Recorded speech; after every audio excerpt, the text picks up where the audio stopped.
Welcome back to Research Review Radio. Are you ready for deep dive number 12? I am always ready for a deep dive. Well, today we're going to be tackling a really difficult but important topic, the history of sati in India.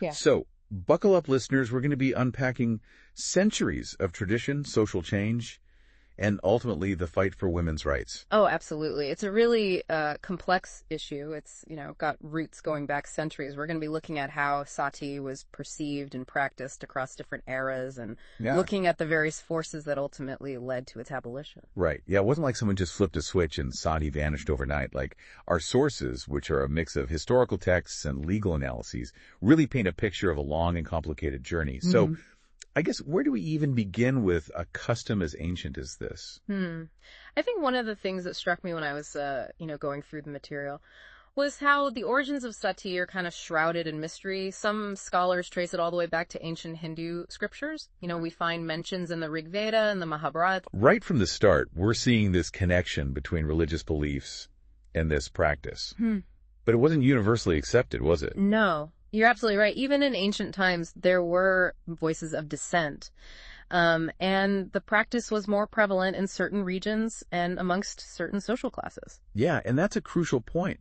I think it reminds us that even within a single culture, there can be a wide range of interpretations and practices. So now, let's fast forward a few centuries. What happens when the Mughals enter the picture? Things get even more complicated. Yeah, Mughal rulers, particularly Akbar, he recognized the inherent cruelty of sati, and he actually made attempts to curb the practice. So even within a system that wasn't exactly known for gender equality, there was some pushback against sati. That's really interesting. Yeah, it really is, and it really highlights that the fight against sati wasn't, a straightforward linear progression. There were periods of reform followed by periods of resurgence. And of course, we can't talk about this topic without addressing the elephant in the room, the impact of European colonialism. Oh, of course not.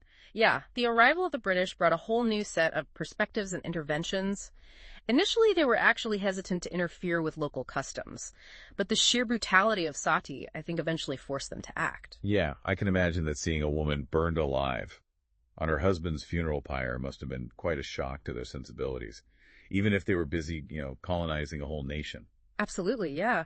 This clash of cultures led to some of the earliest legal attempts to ban sati. And also, we can't forget about the Christian missionaries who were actively proselytizing in India at the time. They also played a role in condemning the practice. So we're seeing a convergence of social, religious, and political forces all pushing against sati. But was everyone on board with these changes? No, not at all. There was considerable resistance, especially from those who viewed sati as a sacred tradition and a mark of a woman's devotion to her husband. Some even glorified it as a form of self-sacrifice and spiritual liberation. It's almost hard to believe that such a horrific practice could be romanticized in that way. Were there specific texts or individuals who championed this viewpoint? Yeah, there were. For instance, the Rajataranjini, a 12th century Kashmiri chronicle, actually portrays sati as a heroic act. And then later, during the British era, you see figures like Raja Mohan Roy, who emerge as very vocal critics of sati, calling for its complete abolition. Yeah. So we're seeing this real clash of ideologies here. On one hand, we have reformers arguing for humanity and women's rights. And on the other hand, we have those clinging to tradition, even when it meant the ultimate sacrifice. It's a really powerful illustration of how deeply ingrained cultural norms can be and how difficult it can be to challenge them, even when they seem morally repugnant to outside observers. You said it. This deep dive is already proving to be quite the roller coaster of emotions. From ancient scriptures to Mughal rulers to British interventions, we've covered a lot of ground. But we're just getting started. We're going to take a quick break, and when we come back, we'll delve into the specific legal steps that led to the eventual abolition of sati in India. Sounds good. It's really fascinating how the legal battle against sati played out. The British, despite their initial reluctance, did end up taking some of the first concrete steps towards abolishing this custom. Yeah, it really makes you think about the complexities of colonialism. On one hand, they were imposing their rule and exploiting India, but on the other, they were also instrumental in ending a practice that many Indians themselves were fighting against. Absolutely. It's definitely a very nuanced historical situation with no easy answers. But getting back to the legal aspect of it all, Lord William Bentinck's Regulation 7th in 1829, that was a landmark moment. Regulation 7th, big turning point. What made it so impactful? Well, It declared sati illegal and punishable by law across British India, which was a huge step, as it criminalized not only the act itself, but also anyone who aided or abetted it. Oh, wow. So they weren't just going after the families who might be pressuring women into this. They were holding everyone accountable. I'm sure this sparked a lot of backlash, right? You are absolutely right. Conservative Hindus saw it as a direct attack on their religion and their traditions. They argued that the British had no right to interfere in their personal matters. Petitions were filed, protests were held. It was a huge debate. It's just a classic case of cultural clash, isn't it? The British, with their own very specific ideas of morality and progress, trying to impose their will on a society with its own complex set of beliefs and practices. Exactly. And we can really see this clash play out in the sources that we're looking at. There are accounts from British officials who were just horrified by sati. But then we also have records of Indian reformers who were equally appalled and had actually been advocating for its abolition long before the British even stepped foot in India. So it wasn't a simple case of, the West versus the rest. There were Indians on both sides of this issue, working within their own cultural contexts to either uphold or dismantle this tradition. Precisely. And that's one of the things that makes this history so fascinating to unpack. It's not a simple story of good versus evil or colonizer versus colonized. It's a much more nuanced story of competing values, evolving social norms, ultimately a long and arduous journey towards justice. And that journey continued even after India gained independence, right? It did. Even though sati was officially abolished in 1829, it didn't magically disappear overnight. Occasional instances, unfortunately, did continue to occur, particularly in rural areas where traditional beliefs still held a lot of sway.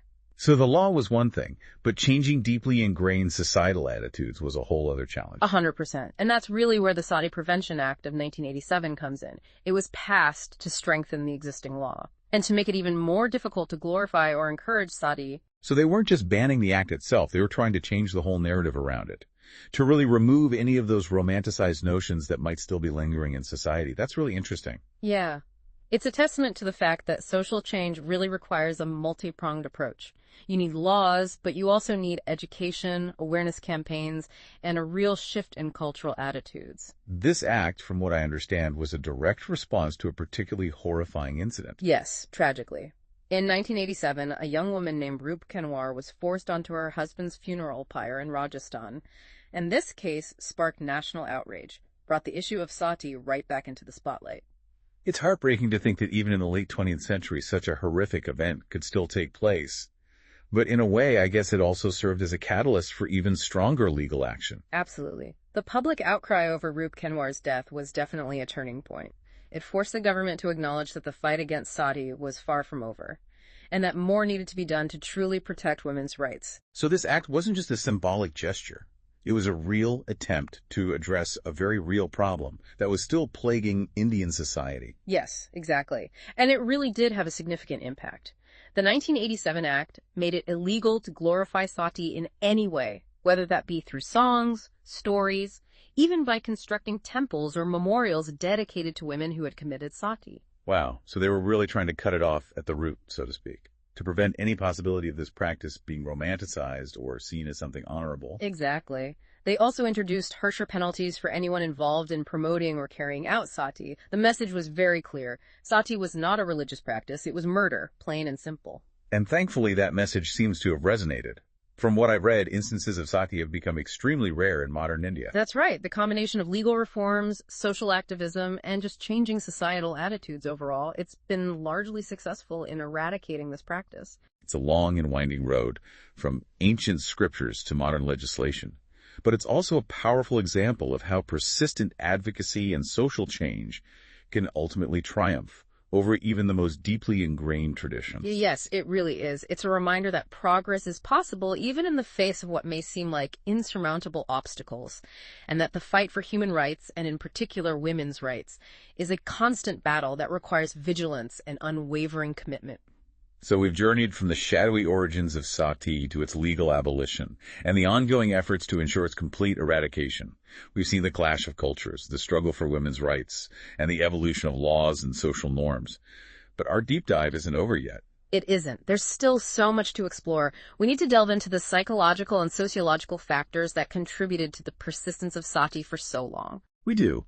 And we also need to examine the lasting impact of this practice on Indian society. and the lessons we can learn from this dark chapter in history. It's almost mind-boggling to think about the deep psychological and societal pressures that must have been at play for Sati to persist for so long. Oh, absolutely. You really have to wonder about the social structures and the power dynamics that made such a practice, not only acceptable, but even, in some really twisted way, revered. Yeah, right. Like, our sources touch upon this whole concept of patriarchal control, where women were often seen as extensions of their husbands, with little agency or independence of their own. And this idea was, further reinforced by religious beliefs that glorified self-sacrifice, especially for women. This idea that a woman's ultimate duty was to serve her husband, even in death. That was deeply embedded in certain interpretations of Hindu scriptures. So you have this this combination of societal norms and religious justifications that really created a very dangerous environment for women. Absolutely. And it's really important to remember that these weren't just abstract ideas, right? They had very real-world consequences. Women who refused to commit sati, they were often ostracized, shunned by their families, and left with absolutely no means of support. Wow. It's like they were trapped in a system that offered them no way out. No choice but to conform to these brutal expectations. That's exactly right. And this sense of helplessness was just compounded by the fact that women had very limited access to education or economic opportunities. They were largely dependent on men for their survival, which made it even harder to resist these intense pressures. So it's not just about this one horrific practice. It's about a whole web of social and cultural factors that really created an environment where such a practice could flourish. 100%. And that's why the fight against sati was so multifaceted. It wasn't just about banning a ritual. It was about challenging these deeply ingrained patriarchal structures and really empowering women to break free from these oppressive norms. It makes you think about how far we've come in terms of women's rights, but also how much work still needs to be done to dismantle these systems of oppression that continue to exist in various forms all around the world. Oh, absolutely. The legacy of sati is definitely a stark reminder that progress is never guaranteed and that we must constantly be vigilant in protecting the rights of all individuals, regardless of gender. So, shifting gears a bit, I'm kind of curious about the lasting impact of sati on Indian society. Even though it's been largely eradicated, surely its shadow still lingers in some way. Oh, I think you're right. The memory of sati has definitely shaped cultural attitudes, legal reforms, and even just the way gender roles are perceived in modern India. Right. For instance, our sources mention how the whole debate over sati sparked a much wider discussion about women's rights and their place in society. Exactly. Really forced people to confront the inherent inequality that was just embedded in these traditional practices and to reconsider the value and agency of women. And that had a ripple effect on other social reforms as well, right? It led to movements for women's education, property rights, and even political participation. That's right. I think the abolition of sati can really be seen as this pivotal moment. In the long struggle for gender equality in India, it paved the way for subsequent reforms and inspired generations of activists to continue fighting for women's rights. So even though it was a dark and horrific chapter in history, it also served as a catalyst for positive change.